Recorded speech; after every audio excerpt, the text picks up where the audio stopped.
Isa ka pa. May utang ka rin ba?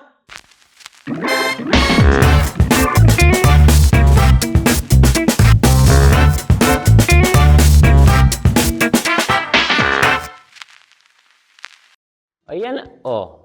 Kaya yun na nga sinasabi ko sa inyo. Tapos hihingi kayo ng payo dito sa payong kapatid. Hindi, ganito na lang. Pakinggan mo ako. Dahil mahal kita, okay, magkakapatid tayo ganito. Kapag ka may nangutang sa'yo, halimbawa, nangutang ng 10,000, huwag mong bigyan ng 10,000 dahil lalo na kung hindi mo kaya. Pag may nanghiram sa'yo, tulungan mo siya.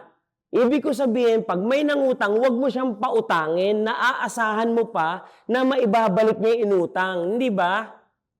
Hindi kaya nga, umutang ng 10. O, pag utang ng 10 sa'yo, sabi mo, kapatid, mahal kita. Kaya lang, ito lang ang meron ako. Binigyan mo, halimbawa, 2,000, ako 1,000.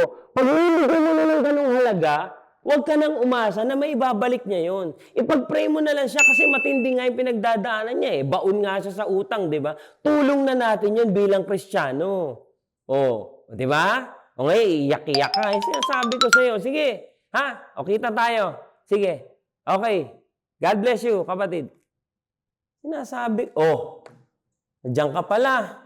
Isa ka pa. May utang ka rin ba? Hindi ka nag-iisa. Dinaanan din po ni Berwin Mailey yan. At yan po ay hindi nakatago. Nasa social media ho lahat yan. Binenta ho namin ang bahay namin, tawag ho ng tawag ang credit card, yung kotse namin, hindi ko rin ho mabayaran. Isa lang ho solusyon dyan, mga kapatid. Isuko nyo ho yan sa Panginoon. Hindi nyo ho yan kaya. Talaga may stress kayo dyan, hindi kayo makakatulog. Huwag niyong ipilit yung mga gastusin ninyo buwan-buwan o linggo-linggo nang hindi nyo naman kaya. Tandaan nyo po yan. Mamuhay ng simple at makontento sa kung anong meron kayo. Bakit po? Number 1, kung Kristiyano ka, wala ka na pong ibang aasahan kundi Diyos na lang.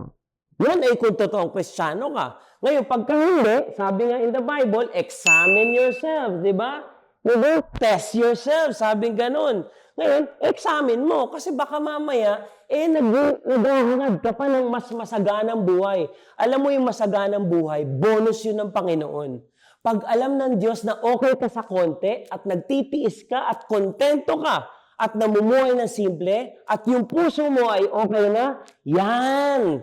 Pag ready ka na, pagpapalain ka ng Diyos. Isipin mo, bakit ka bibigyan ng malaki? Sa konti ang yabang mo. Mahirap yung kapatid. Mamuhay ng simple, mabuhay ng may contentment. Sabi yan in the book of Hebrews, keep your lives free from the love of money and be content with what you have.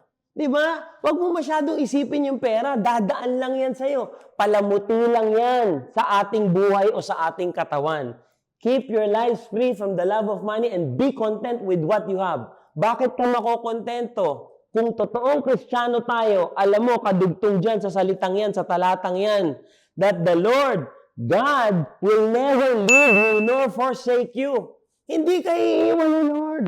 Kung sabihin mong hindi ka makabayad ng kuryente ngayon, medyo majeta ang pamilya mo bukas, maputulan ka ng kuryente ngayon, magtiis ka kapatid. Diyan mo makikita ang liwanag. Tandaan mo, yung pagkakabaon mo sa utang, yung madilim na sitwasyon mo, diyan mo makikita ang liwanag. Wala nang iba. Kaya tignan mo to ha, pagka lalo ka naging magastos, tignan mo, lalong dadami din ang iyong problema. Mamuhay ng simple. Okay? O, sandali ah. Sino to? Si Pastor Bong. Pastor Bong. Ha? Pinautang mo?